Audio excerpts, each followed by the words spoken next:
சையாரா, வழிப்போக்கர்கள், அதாவது பயணிகள், அவர்களிலே யாராவது வந்து பார்க்கும் பொழுது அவரை எடுத்துக்கொண்டு போகட்டும் அப்படின்னு சொல்றாங்க.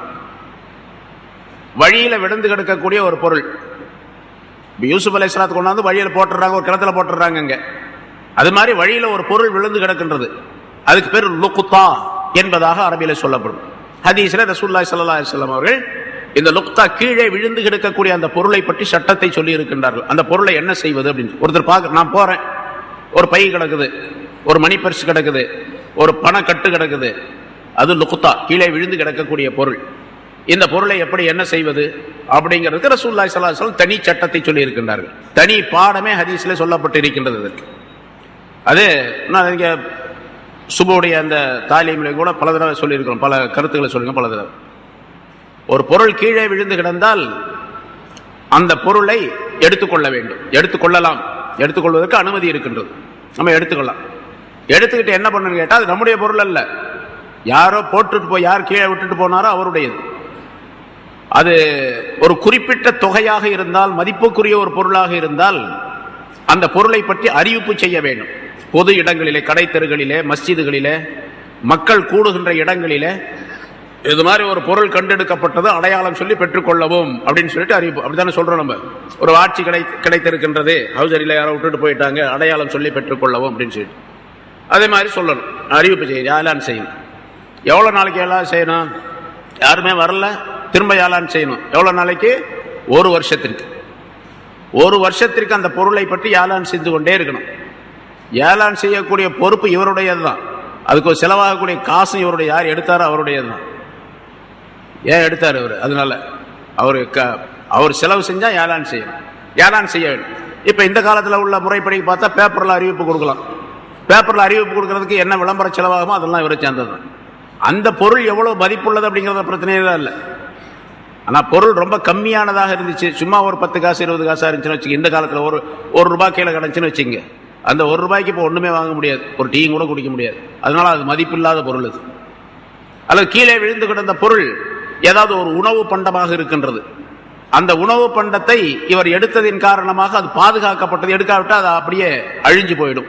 ஏதாவது நாய்கி சாப்பிட்டுட்டு போயிடும், அல்லது கோழி சாப்பிட்டு போயிடும், அல்லது ஏதாவது மிருகங்கள் சாப்பிட்டு போயிடுது, அல்ல அழிந்து விடும், மக்கள் மிதித்து விட, நாசமா போயிடும், வீணா போயிடும். இவர் எடுத்ததின் காரணமாக அது உருப்படியான ஒரு பொருளாக இருக்கின்றது, உணவுப் பொருளாக இருக்கின்றது. வேண்டும் என்றால் இவர் சாப்பிட்டுக் கொள்ளலாம், இல்லாவிட்டால் அவர்கிட்ட யார்ட்டாவது மிஸ்கின்களை கொடுத்துடலாம். சாதாரணமான பொருளாக இருந்தது. ஒரு மதிப்பிற்குரிய பொருளாக, காசாக, பணமாக, நகையாக அப்படி இருந்துச்சு அப்படின்னு சொன்னா அதுக்கு அறிவிப்பு செய்து உரியவர் வந்தால் அதை ஒப்படைக்க வேண்டும். ஒரு வருஷம் வரைக்கும். சரி, ஒரு வருஷத்துக்கு பின்னால என்ன பண்றது? ஒரு வருஷத்துக்கு பின்னால இவருக்கு எப்படி விருப்பமோ அப்படி செய்து கொள்ளலாம். இவரை வச்சுக்கிறதா இருந்தால் இவரே வச்சுக்கலாம், வேற யார்ட்டாலும் கொடுக்கறதா இருந்தாலும் கொடுத்துடலாம். இவரே வச்சுக்கிட்டாருன்னு வச்சுங்க, வேற யார்ட்டையும் கொடுத்துட்டாரு. ஒரு வருஷத்துக்கு பின்னால, அதுக்கு பின்னால 13வது மாசம் ஒருத்தர் வர்றாரு, என் பொருள் தாங்க அது, இவ்வளவு நாளா நீங்க விளம்பரம் செஞ்சீங்களா, நான் இது வரைக்கும் வர முடியல, இப்பதான் வந்தேன், அந்த பொருளை கொடுங்கன்னு கேட்கிறாரு. வச்சு அடையாளம்லாம் கரெக்டா சொல்றாரு அவர். இப்ப பொருளை கொடுத்தாகணும். இவர் யார்கிட்ட கொடுத்திருந்தாலும் சரி, இவர் உபயோகிச்சிருந்தாலும் சரி. உதாரணமா ஒரு 1000 ரூபாய் கிடைச்சுன்னு வச்சுங்க, 1000 ரூபாய் ஒரு வருஷமா விளம்பரம் செஞ்சாரு, யாருமே வரல, 1000 ரூபாய் இவர் சாப்பிட்டாரு. அதுக்கு பின்னால ஒரு 10 நாள் 20 நாள் கழிச்சு ஒருத்தர் வர்றாரு, என் பொருள் தான் அப்படின்னு சொல்லிட்டு, இப்ப அவருக்கு கொடுக்கணும். அந்த பொருளை திருப்பி அவரிடத்தில் கொடுத்தாக வேண்டும். சரி, இது மாதிரி பல சட்டங்கள் இருக்கின்றன. இந்த விழுந்த பொருள் தெருவில் வழியில விழுந்து கிடந்த அந்த பொருள் இருக்கின்றது, அதை உபயோகிப்பதற்கு பல சட்டங்கள் இருக்கின்றன. இங்கே ரசூலுல்லாஹி ஸல்லல்லாஹு அலைஹி வஸல்லம் அவர்களிடத்தில் ஒரு மனிதர் வந்தார். அவர் கேட்டார், யாரும் சொல்ல, இந்த மாதிரி கீழே வழியில விழுந்து கிடந்த ஒரு பொருளை பற்றி தாங்கள் என்ன சொல்லுகிறீர்கள் அப்படின்னு சொல்லிட்டு. அது பையாக இருந்தால் அந்த பையினுடைய கயிற்றை நன்றாக, நீ அதனுடைய வாயை கயிற்றை கொண்டு நன்றாக கட்டிவிடு, கட்டி வைத்துக்கொள். அந்த காலத்தில் பையில போட்டு வச்சிருக்கிறது பணம், காசு, நோட்டுகள்லாம் அப்ப கிடையாது, வெறும் காசு மட்டும்தான் இருந்தது, நாணயங்கள் தான் இருந்துச்சு. தங்க நாணயம், வெள்ளி நாணயம், தீனார், திர்ஹம் என்பதாக சொல்லப்படும். அது அந்த பையன் நீ நல்லா கைத்தை கட்டி வாயை கட்டி வச்சுக்க.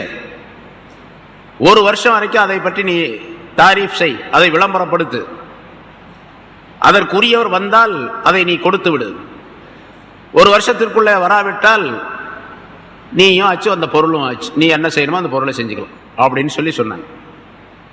அவர் கேட்டார், யார சூழல்லா அந்த மாதிரி ஒரு ஆடு வழியில ஒரு ஆடு இருக்குது, அனாமதேயமா ஒரு ஆடு நிக்குது, யாருதுன்னே தெரியல. அந்த ஆட்டை என்ன பண்ணலாம் அப்படின்னு. அந்த ஆடு அதை நீ எடுத்துக்கொண்டால் அது உனக்குரியது, அல்லது நீ விளம்பரம் செய்து அதை விளம்பரப்படுத்தி யாருக்குரியது என்று கேட்டுக்கொண்டிருந்தால் அது உன்னுடைய சகோதரருக்குரியது. அதாவது யார் ஆட்டுக்குரியவரோ அவர் வந்து வாங்கிட்டு போயிடுவாரு. ரெண்டும் செய்யாம, அதாவது நீ எடுக்காம அப்படியே விட்டுனா அது ஓனாய்க்குரியது, ஓனாய்க்குரியது என்பதாக சொன்னார். ஓனாய் அந்த கால காட்டு மிருகங்கள் ஏதாச்சும் செஞ்சு அடிச்சு சாப்பிட்டு போயிடுவது. அதனால ஸல்லல்லாஹு 3 சொல்றாங்க, லக்க அது உனக்குரியது, அவுலி அஹீக்க அல்லது உடைய சகோதரருக்குரியது, அவுலி ஸிபி அல்லது ஓனாய்க்குரியது என்பதாக சொன்னார். அவர் கேட்டார் ஒட்டகம் அப்படின்னு கேட்டார். ஒட்டகம் ஒரு இடத்துல நின்றுகிட்டு இருக்குது, அது யாருதுன்னு தெரியல, இப்ப என்ன பண்றது? ரசூலுல்லாஹி ஸல்லல்லாஹு அலைஹி வஸல்லம் சொன்னாங்க, ஒட்டகத்துக்கும் உனக்கு என்னப்பா சம்பந்தம் இருக்குது? அல்லாஹ் தஆலா அந்த ஒட்டகத்திலேயே ஒரு தண்ணீர் பையை, தண்ணீர் டேங்க் ஒன்றை படைத்திருக்கின்றான். அது சாப்பிடுவதற்காக வேண்டி இலைத்தலைகள் காடுகளிலே இருக்கின்றன. தனக்கு தேவையான தண்ணீரை அந்த டேங்க்ல சேகரித்து வைத்துக் கொள்ளும். அதுக்கு தேவையான உணவுகளை இலைகளிலே, மரங்களிலிருந்து இலை தழைகளை சாப்பிட்டுக் கொள்ளும். அதற்குரிய எஜமான் வந்து அதை பிடித்து செல்லும் வரைக்கும் அது அப்படியே இருந்துவிடும். நீ அதை போய் எடுக்கிற அப்படின்னு சொன்னாங்க என்று சொல்லப்படுகின்றது. அதாவது கீழே விழுந்து கிடந்த பொருள் அப்படின்னு சொன்னா ஆடு மாடு ஒட்டகங்களும் கூட, யாராவது ஒருவருடைய ஒட்டகம், ஒருவருடைய மாடு, ஒருவருடைய ஆடு மேய்ந்து கொண்டிருக்கிறது, யாருடைய தெரியல அப்படின்னு சொன்னா அதுக்கு என்ன சட்டம் என்பதை ரசூலுல்லாஹி ஸல்லல்லாஹு அலைஹி வஸல்லம் விளக்குகின்றார். ஹஜ்ரத் அலி ரலியல்லாஹு தஆலா அன்ஹு அவர்கள் ஒரு நாள் வந்தார்கள். யார சொல்ல, வழியில வந்துட்டு இருந்த ஒரு காசு கிடந்துச்சு அப்படின்னு சொல்லி, சரி அல்லாஹ் உனக்கு கொடுத்த நீ சாப்பிட அப்படின்ட்டாங்க. அல்லாஹ் உனக்கு கொடுத்ததை நீ சாப்பிடலாம் அப்படின்னாங்க. அவர் போனார், ரொட்டி இட்டி வாங்கி சாப்பிட்டாச்சு. எப்படி திடீர்னு ரசூலுல்லாஹ் சொன்னாங்க, இங்கே ஒரு வருஷம் வரைக்கும் ஏலான் செய்யணும் அப்படிங்கிறாங்க, அலி ரலியல்லாஹு மட்டும் ஸ்பெஷலாக மருமகனுக்கு மட்டும் அப்படின்னு கேட்டால் அப்படியே எல்லாம் அர்த்தம்.